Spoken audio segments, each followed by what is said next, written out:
여러분의 마음속에 있는 궁금증, 꽉 막힌 고민을 풀어드립니다. 대국민 소통 너의 이야기가 들려! 짜나! 안녕하세요. 욜로 하다 골로 갈 뻔하고 짠순이 크리에이터로 거듭난 청년 유튜버 김짠부입니다.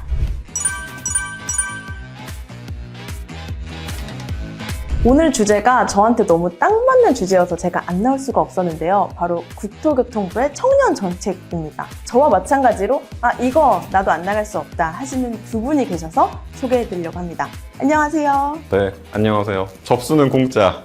공공주택 정보랑 주거정책 관련해서 쉽게 이야기를 하고 있는 아영이네 행복주택 윤인환입니다.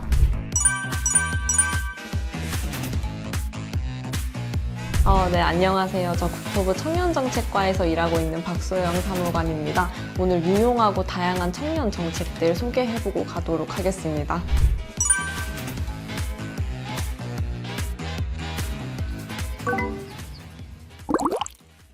국토교통부 청년정책과 사무관님이 이제 출연한다고 하는 이 소문이 어디 좀 흘러나갔는지 클레이티님께서 이런 댓글을 남겨주셨어요. 청년정책과에서는 청년들을 얼마나 많이 만나보고 그들의 생각을 들어보는지 궁금합니다. 또 시우홍님께서는 청년을 위한 대책이라면 청년들이 정말 원하는 실질적인 대책이어야 하는데 청년들의 의견은 어떻게 취합되고 어떤 과정을 통해 정책으로 만들어지는지 궁금합니다. 국토교통부의 청년들의 목소리가 잘 반영되길 원하는 목소리가 이렇게 높은데 실제로는 어떤지 너무 궁금합니다. 국토부 같은 경우에는 주거나 교통같이 청년들 삶이랑 밀접하게 연관되어 있는 분야를 밀접하게 다루고 있는 만큼 청년들 의견을 듣기 위한 노력들을 저희도 많이 하고 있는데요. 대표적으로는 저희가 2030 자문단이라는 걸 운영을 하고 있습니다. 이름에서도 알 수 있듯이 여러 가지 정책에 대해서 자문하고 홍보하고 피드백하는 역할을 수행하고 있어요. 예를 들어서 어떤 정책이 수립되는 과정에 있어서 그 전에 청년들이 어떻게 생각하는지 여론을 전달한다든지 청년 정책을 어떻게 홍보를 해야지 청년 타겟팅 홍보가 잘 될 수 있을지 홍보 방안을 같이 논의하는 일을 하고 있는데요. 최근에 2기 2030 자문단이 선발이 돼서 새롭게 활동을 시작을 했으니까요. 댓글 적어주신 분들께서도 많은 관심 보여주셨으면 좋겠습니다. 2030 자문단이라는 걸 대부분 이걸로 처음 아셨을 것 같아요. 그럼 청년들의 의견을 모아서 탄생한 좀 대표적인 정책 이런 게 있을까요? 많이들 들어보셨을 것 같은데요. 최근에 3번째 사전 청약이 진행됐던 뉴홈 같은 경우에 뉴홈 정책을 수립하는 과정에 있어서 세부적인 정책 내용을 2030 자문단과 같이 논의하기도 했었고요. 뉴홈이라는 브랜드 또한 그 브랜드를 선정하는 과정에서 2030 자문단의 의견을 같이 수렴을 하기도 했었습니다. 또 전세 사기 예방을 위한 안심전세 앱을 출시하는 과정에서도 사전 앱 시연회라든지 혹은 앱 개선 간담회라든지 이런 걸 통해서 2030 자문단의 의견을 수렴하고 2030 자문단을 포함한 청년들과 국토부가 활발히 협업을 진행을 하고 있습니다. 이거 외에도 다양한 정책들이 많은데 오늘 소개할 정책들에 대한 스포가 좀 될 수 있을 것 같아서 일단 여기까지만 좀 이야기를 하도록 하겠습니다. 근데 듣기만 해도 안심 전세 앱 이런 거는 너무 바로 써보고 싶다라는 생각이 드는 것 같아요. 저희도 2030인데 자문단으로 한번 해보고 싶습니다. 환영합니다. 감사합니다. 국토부에서 청년들을 위해 의견 수렴을 적극적으로 이렇게 하고 있다고 하는데 그렇다면 청년들을 위해 어떤 정책들이 이제 시행되고 있는지 또 필요한 것은 무엇인지 이야기 나눠보도록 하겠습니다. 얼마 전에 국토부 유튜브를 통해서 청년 전세 사기 피해 사례와 예방법에 대해서 소개를 한 적이 있는데 혹시 다들 보셨을까요? 네, 봤어요. 제가 이제 집에 대한 이야기를 하는 유튜버로서 저도 전세 사기가 굉장히 큰 이슈거든요. 이것 때문에 공공주택 경쟁률도 올라가고 우리한테 영향이 없을 것 같지만 이 영상에서도 전세 사기의 피해자 60%가 2030이라고 하더라고요. 이게 되게 좀 확 와닿았어요. 저도 이제 30이다 보니까. 그런 의미에서 이 용어 설명이나 등기부등본 보는 법, 직구하는 노하우까지 자세하게 소개된 국민소통 청년 전세 사기 예방편 여러분도 꼭 보셨으면 좋겠습니다.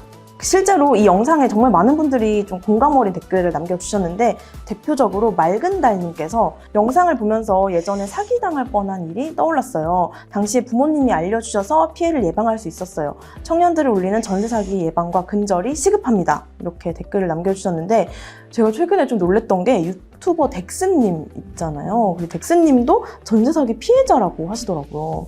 그래서 정말 이제 곳곳에 이렇게 많은 피해자분들이 계시구나라고 생각하면서 맑은 달님이 댓글 남겨주신 것처럼 이 예방과 근절이 시급하다 이런 생각이 좀 들었습니다. 관련해서 영상도 저도 여러 개 만들어 봤는데 만들 때마다 느끼는 게 이게 진짜 남 이야기가 아니다 라는 거를 느껴요. 아무래도 공공주택 같은 경우는 보증금이 안전하다 보니까 청년들은 대부분 전세자금 대출을 이용하잖아요. 그래서 덱스님처럼 전세보증금 반환보증보험에 꼭 가입하셔가지고 혹시 모르는 이런 사건 사고들에 대해서 좀 예방했었으면 좋겠습니다. 맞아요. 저도 예전에 그 전세 알아볼 때 모든 전세 사기 예방 관련된 유튜브를 잡았었는데 다 그 말씀을 하시더라고요. 보증보험은 꼭 들어야 된다. 전세 사기처럼 이 금전적인 피해에 앞서서 온라인에서는 사실 허위 매물 이것도 진짜 많은 이슈잖아요. 그래서 너무 좋은 조건이라 눌러서 가봤더니 이미 없는 물건이고 그걸로 이제 미끼 삼아서 전세 사기로 좀 이어지는 어떻게 보면 좀 끌어들이는 이런 사건들이 있다 보니까 온라인 허위 매물 단속이 좀 이뤄지기도 했었잖아요. 네, 맞습니다. 실제로 올해 상반기 그러니까 23년 3월 2일부터 5월 31일까지 뭐 허위용 가짜 매물, 그러니까 미끼용 허위 매물에 대한 범정부 특별 단속을 진행을 했었었는데요. 실제로 적발된 여러 가지 위반 사례들을 통해서 전세 사기 피의자들이 구속된 경우도 있습니다. 근데 사실 이렇게 많은 어떤 예방법을 저희가 하고 있지만 앞으로 피해받는 분들이 정말 없어야 될 텐데 이런 거 말고도 어떤 예방 방법이 좀 있을까요? 우선 공인중개사분들 찾아가실 때 첫 번째, 한자리에서 오래 영업하신 분들 찾아가시는 거를 추천드리고요. 두 번째로 공인중개사 사무소 등록증 있는지, 공인중개사 자격증, 공제증서랑 같은 문서들을 꼭 확인해 주시고 또 공인중개사가 본인이 소개하는 내용과 일치하는지 확인하는 것도 꼭 필요합니다. 그리고 세 번째, 국가공간정보 포털을 들어가면 정식 등록된 공인중개사인지 확인할 수가 있거든요. 그래서 이렇게 세 가지는 꼭 확인하셨으면 좋겠습니다. 부동산 들어가서 이제 빨리 스캔을 해야 하는 거네요. 너무 좋다. 그리고 또 하나의 추가 꿀팁이 있는데요. 부동산 용어들을 포함해서 부동산 전중 후 계약하는 모든 과정에 있어서 꼭 참고해야 하는 사항들을 포함한 부동산 안심계약 매뉴얼을 국토부에서 만들어서 청년분들 대상으로 배포를 하고 있으니까요. 매뉴얼 관련해서는 이전에 너의 이야기가 들려 영상을 통해서도 자세하게 소개한 바 있으니까요. 다들 꼭 확인하시고 체크하셔서 안심해서 부동산 계약하셨으면 좋겠습니다. 이렇게 또 전세 사기라는 좀 듣기만 해도 너무 안타까운 이야기도 있었는데 또 희망적인 소식도 있습니다. 바로 뉴홈이라는 건데요. 대한민국 청년 중에 좀 주거에 관심 있는 분들이라면 이걸 다 아실 것 같은데 그래도 모르시는 분들을 위해서 뉴홈 이게 뭔지 소개해 주시면 너무 좋을 것 같아요. 지난해 10월에 청년 서민들의 주거 안정을 위해서 공공주택 50만 원을 공급하겠다라는 정부의 계획이 있었어요. 그 이후에 뉴홈이라는 브랜드로 출시가 됐는데 가장 큰 특징이 청년 특공이 생겼다는 거예요. 이게 좀 그 과거에 있던 공공주택 정책들과 아주 큰 차이점입니다. 그래서 질문 중에 이런 또 질문도 있었어요. 닉네임 EES나님이 2030 미혼 청년들의 청약 장벽을 낮추기 위해 신설된 청년 특공에 대해 자세히 알고 싶어요 라고 하셨는데 이 청년 특공이 뉴홈 청년 특별 공급인 거죠? 네, 맞아요. 청년 특별 공급은 이제 만 19세에서 만 39세 미만의 무주택 미혼 청년들이 신청할 수 있는 특별 공급인데 뭐 집을 소유하고 있는 부모님과 같이 살아도 신청할 수 있고요. 또 청약통장에 6개월, 6개 이상 납입을 해야 되고요. 이외에도 소득, 자산과 같은 조건들이 있어서 자세하게는 공고문을 꼭 확인해 보는 습관이 필요합니다. 이거 너무 좋은 것 같아요. 부모님이 사실 소유하고 있다고 해서 집을 그게 나와는 사실 큰 상관이 없는데 그게 청약에 굉장히 큰 걸림돌이 됐었거든요. 저 같은 경우는. 근데 그거까지 된다고 하니까 너무 좋은 것 같은데 이 청약통장 이야기가 잠깐 나와서 궁금해지는데 청약통장이 없다 이러면 이제 신청이 아예 안 되는 건가요? 청약통장 반드시 있어야 되고요. 이게 공공임대주택 같은 경우는 없어도 신청할 수 있는데 공공분양은 반드시 있어야 돼요. 그리고 아까 살짝 이야기를 못했는데 네. 가장 중요하게 바뀐 점이 공공분양 사전청약 뉴홈 같은 경우는 말 그대로 사전 청약이기 때문에 청약통장이 날아가는 게 아니에요. 접수를 마음껏 해도 된다라고 이제 이야기 드리고 싶습니다. 아마 몰랐던 분들도 계실 텐데 원래는 이제 청약통장을 올해 정말 이렇게 넣고 있다가 한번 청약을 신청하는 순간 그걸 다시 리셋해야 되는 개념이었는데 그 리셋을 안 해도 된다라는 엄청난 혜택인 것 같아요. 페널티가 6개월이 있긴 한데 그 외에는 괜찮아요. 그 정도면 뭐 네. 괜찮은 것 같아요. 이번 기회에 청약통장이 없는 분들은 꼭 청약통장 만드셨으면 좋겠는데 제가 조금 더 덧붙이고 싶은 이야기는 청약통장 없으신 분들 혹은 기존 청약통장을 갖고 계신 분들은 청년 우대형 청약통장으로 꼭 새로 만들고 바꾸시는 걸 추천을 드립니다. 일반 청약통장 갖고 계신 분들이 뭐야 나 청년 우대형 아닌데 이런 분들도 가끔 계신데 그거 바꿀 수 있잖아요. 그래서 그거 은행 가면 다 친절하게 해주시니까 네, 그렇게 한번 바꿔보시는 것도 추천을 드립니다. 그죠. 청년 우대로 바꿔야 금리가 높잖아요. 맞아요. 그리고 이제 중요한 게 이번 달에 바로 청약 일정이 잡혀 있습니다. 아 진짜 나왔다는 거군요. 하남교산이라는 거 이렇게 해가지고 나와서 청년 특공, 아까 얘기했던 청년 특공이 특별 공급이 10월 16일부터 17일까지 진행을 하고 일반 공급은 18일부터 19일까지 진행을 합니다. 관심 있으신 분은 꼭 신청하셨으면 좋겠습니다. 근데 이제 뉴홈 청약에 당첨이 되더라도 바로 입주가 되는 건 아니잖아요. 이거 조금 헷갈리시는 분들이 있을 것 같아서 당장 살 집이 필요한 청년들에게는 좀 다른 대책이 필요하지 않을까. 지금 당장 내가 놀 곳이 필요하다. 이런 분들에게는 어떻게 해야 되는지 궁금합니다. 그런 청년분들을 위해서 추천해주고 싶은 대표적인 정책이 바로 공공임대주택인데요. 공공임대주택 같은 경우에는 청년층을 대상으로 60에서 80%의 임대료로 주변 시세보다 저렴하게 공급하는 주택으로 청년들의 주거 안정을 돕고 있습니다. 기본적인 조건은 뉴홈이랑 유사한데 세부적인 지원 자격이 조금 다른 부분이 있습니다. 일단 지원 가능한 소득 기준이 도시 근로자 월 평균 소득 기준 100% 이하인 무주택자, 대학생, 청년, 신혼부부 등이 지원이 가능합니다. 특히 청년이랑 신혼부부 같은 경우에는 자동차 가입 기준도 함께 고려를 하고 있으니까요. 이 부분 꼭 확인을 해보셔야 될 것 같고요. 세부적인 소득 산정 방식은 마이홈 포털 같은 사이트를 통해서 올라오는 입주자 공고문을 꼭 확인을 해보셔야 될 것 같습니다. 특히나 행복주택 같은 공공임대주택은 전체 공급 물량의 80% 정도가 청년이나 신혼부부에게로 돌아가고 있기 때문에요.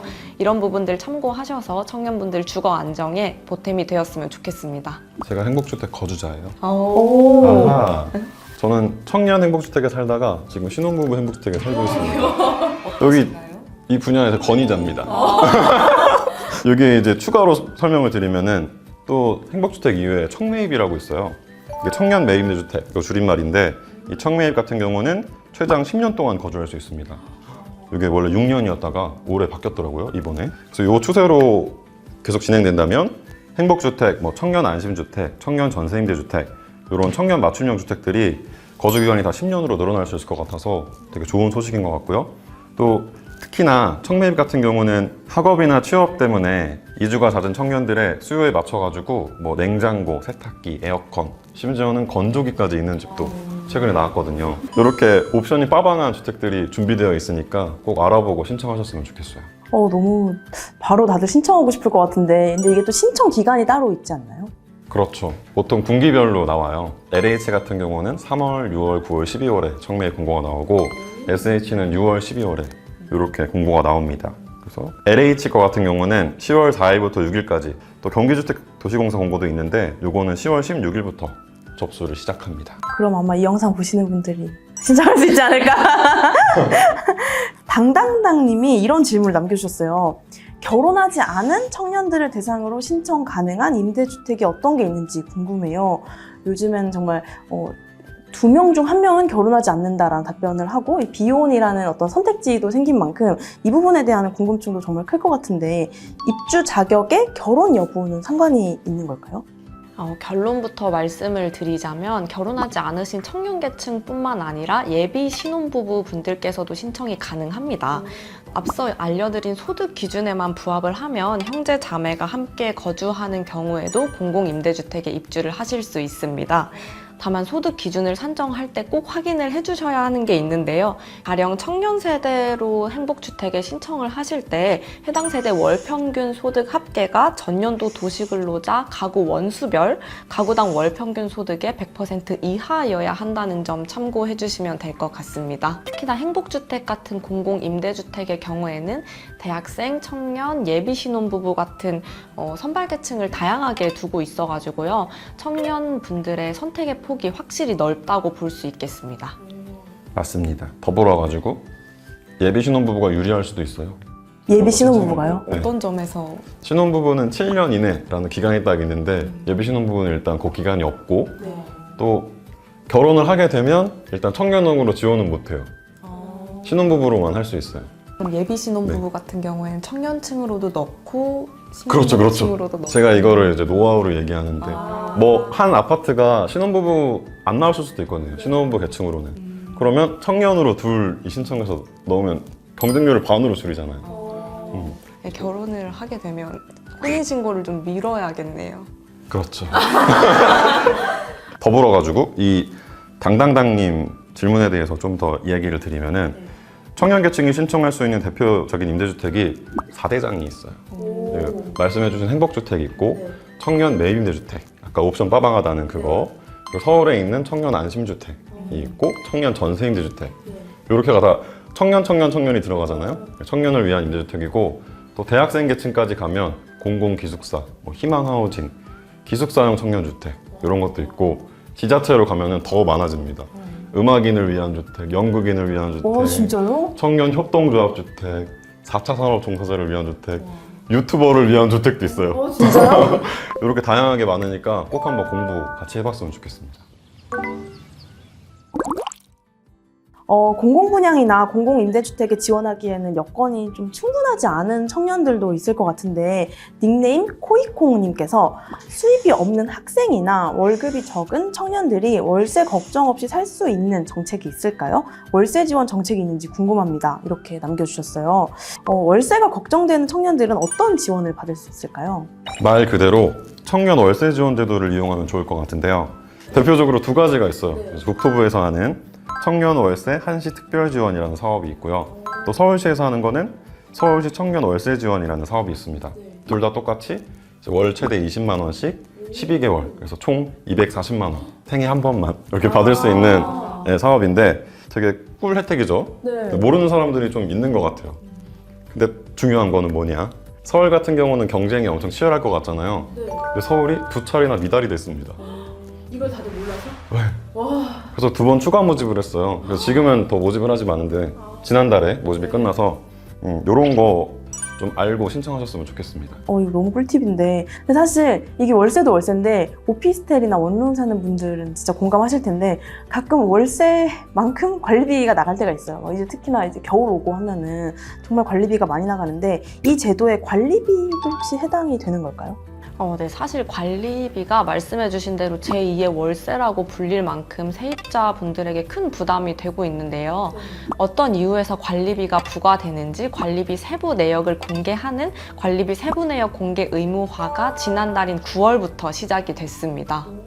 사실 진짜 관리비 내면서 이거 어디다 물어봐야 되나 늘 약간 너무 많이 내는데 싶을 때가 있었는데 이게 세부 내역까지 공개가 된다고 하면 너무 좋을 것 같아요. 그래서 저희가 나눈 이야기들을 좀 짧게 요약을 해보면 공공분양을 노린다면 뉴홈 청년특공, 임대주택을 원한다면 공공임대주택, 이 외에 또 월세 지원이나 청년우대 청약제도를 이용한다 이런 것들을 좀 나눠봤었는데 혹시 더 알아야 할 정보가 있을까요? 앞서서 저희가 전세보증금 반환보증을 꼭 가입을 해야 한다는 얘기를 잠깐 나누었었잖아요. 보증에 가입하신 무주택 청년분들을 대상으로 보증료를 최대 30만 원까지 지원하는 청년 전세보증금 반환보증 보증료 지원 사업도 시행을 하고 있으니까요. 이 부분도 꼭 챙겨가셨으면 좋겠습니다. 아까 말씀해 주신 것처럼 진짜 몰라서 못 챙기는 정보가 많아서 이런 것들도 꼭 기억해 두시면 좋을 것 같습니다. 사실 2030 세대는 온라인이나 이런 어플들을 통해서 정보를 습득하는 게 훨씬 빠르잖아요. 근데 이제 아무래도 정보가 너무 많고 뭐부터 봐야 될지 모르겠다 보니까 또 잘못된 정보도 종종 있기도 하고 그래서 정확한 정보를 손쉽게 알 수 있는 플랫폼이 있으면 좋겠다 싶었는데 아까 제가 살짝 스포를 당했던 것 같은데 맞을까요? 그런 비슷한 앱들이 있습니다. 가장 이제 먼저 알아야 될 거는 마이홈 앱인데 이 국토부뿐만 아니라 각 시도에서 진행하는 사업들이 있어요. 그런 사업들을 한눈에 확인할 수 있도록 이제 배너 구성이 되어 있고 여기에 청년 전용 페이지가 나왔습니다. 제가 한번 눌러보니까 이게 내게 딱 맞는 주거정책 찾기 이거였는데 로그인 하지 않아도 그러니까 회원가입 필요 없이 내 정보들을 몇 가지 넣으면은 내가 받을 수 있는 공공임대주택 유형이 어떤 것들이 있고 정책 지원 받을 수 있는 기금 대출들은 어떤 게 있고 또 월세 지원 어떤 게 있고 이런 것들이 한눈에 확인할 수 있도록 되어 있더라고요. 약간 MBTI처럼 내 걸 입력하면 딱 나오는 맞아, 건가요?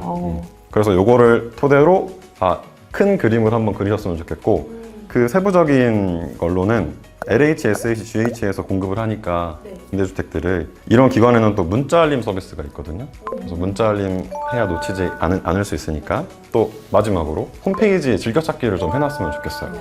언제든지 들어가서 볼 수 있게. 심심하면 한 번씩 봐야 된다라는 의미로 LH, SH, GH 말고도 서울 주거 포털, 청년 몬땅 정보통, 청년 안심주택 홈페이지 이런 것들에 이제 저장을 해놨다가 한 번씩 들어가 보는 습관을 길렀으면 좋겠습니다.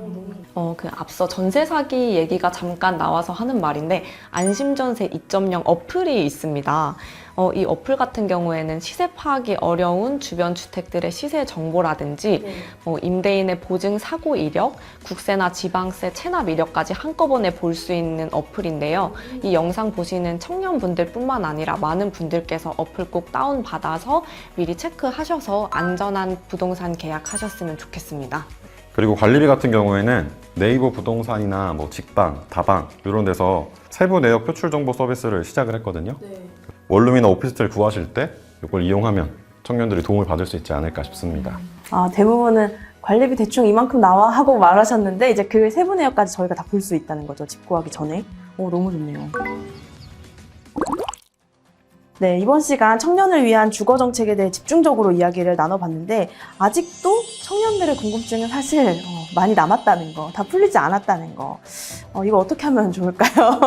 네, 아직 국토교통부의 청년을 위한 정책은 더 많이 남아 있습니다. 양파 같은 정책들. 그래서 다음 편은 국민소통, 청년들을 위한 교통 정책에 대해 이야기 나눠보려고 합니다. 네, 이번 시간 함께 해주신 윤유나님 너무 고생 많으셨습니다. 마지막으로 혹시 하고 싶은 말씀 있으실까요? 제가 같은 2030이에요. 30으로서 또 청년을 위한 시간 또 이야기할 수 있어서 너무 좋았고 영상마다 항상 마지막에 하는 얘기가 있거든요. 안 된다고 하지 말고 아니라고 하지 말고 어떻게 긍정적으로 마구마구 접수하자. 그러니까 오늘 소개해준 이런 혜택들 잊지 말고 마구마구 지원해서 우리 모두가 다 그런 혜택을 챙겨가셨으면 좋겠습니다. 정말 이 마지막까지 약간 뭐랄까 이 파이팅을 놓지 않는 그 멘트를 들어서 더 힘이 나는 것 같아요. 두 분 너무 좋은 말씀 해주셔서 감사드리고 그래서 다음 편 국민소통은 청년들이 꼭 알아야 하는 교통 정책에 대해서도 준비를 해봤습니다. 여러분 그럼 다음 편도 기대해주세요.